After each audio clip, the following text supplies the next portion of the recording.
Je m'appelle Bharat Agarwal, professeur d'oncologie au Centre de recherche sur le cancer de l'Université du Texas. Lorsque nous avons entamé nos travaux sur la curcumine, il y avait moins d'une cinquantaine de publications. Aujourd'hui, il y en a plus de 3000. L'effet de la curcumine sur la plupart des formes de cancer communes a maintenant été étudié. Et à ma connaissance, il n'y a pas de type de cancer qui ne réponde pas à la curcumine. La curcumine opère sur les cellules souches du cancer, inhibe la survie des cellules cancéreuses, bloque la prolifération de ces cellules, leur invasion, l'angiogenèse des cellules et la métastase. En fait, la curcumine est un inhibiteur de toutes les grandes étapes de la formation du cancer. Est-ce en raison de ses puissantes propriétés anti-inflammatoires? Oui, c'est une substance très puissante, parce qu'il y aurait dans le cancer comme un interrupteur principal, plus précisément un facteur de transcription appelé NF-kappa B, et c'est cet interrupteur principal qui régule l'inflammation des cellules. Cette régulation s'exprime sur plus de 400 gènes différents. Or, la plupart de ces gènes régulés par le facteur nucléaire kappa B bloquent aussi la croissance des cellules cancéreuses. Pour résumer, la curcumine est capable de bloquer le facteur nucléaire kappa B, lequel contrôle l'inflammation et la tumorogenèse.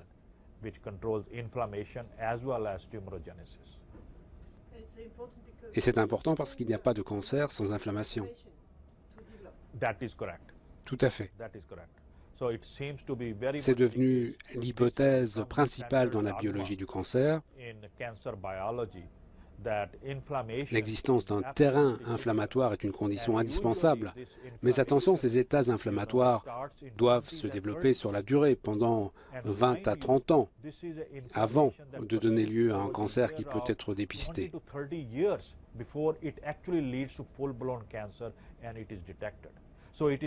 Et ce sont ces états inflammatoires chroniques qui persistent durant de nombreuses années qui risquent de déboucher sur un cancer. Et la curcumine bloque-t-elle l'action des carcinogènes que nous avons tous dans le corps? Oui, beaucoup d'études, entre 500 à 1000 études, ont montré que la curcumine bloque la carcinogenèse, tout simplement. Ici, nous voyons des cellules pancréatiques cancéreuses durant le processus d'apoptose envers les cellules vivantes. Nous les avons traitées soit à la curcumine, soit à la gemcitabine, la chimiothérapie standard pour les cancers du pancréas, soit les deux à la fois. Et nous avons constaté que l'apoptose des cellules arrive à son maximum quand le traitement associe curcumine et gemcitabine. Les deux ensemble fonctionnent bien. Et la curcumine réduit-elle aussi l'angiogenèse? En effet, la curcumine est un inhibiteur puissant de l'angiogenèse. Il semblerait que la protéine qui déclenche l'angiogenèse soit totalement inhibée par la curcumine. On le voit bien ici sur ces cellules pancréatiques cancéreuses. La tumeur est fortement angiogène, c'est la couleur rouge qui l'indique. L'angiogenèse fait grandir cette tumeur, et dès que l'on donne de la curcumine aux souris, l'angiogenèse disparaît, la couleur rouge s'estompe et la tumeur décroît. Voilà ce qu'on a constaté. La tumeur décroît fortement. Et les vaisseaux sanguins disparaissent? Oui, et on peut dire que la curcumine est un puissant facteur anti-angiogénique.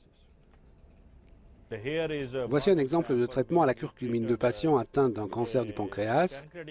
On leur a administré 8 grammes de curcumine par jour pendant 2 mois.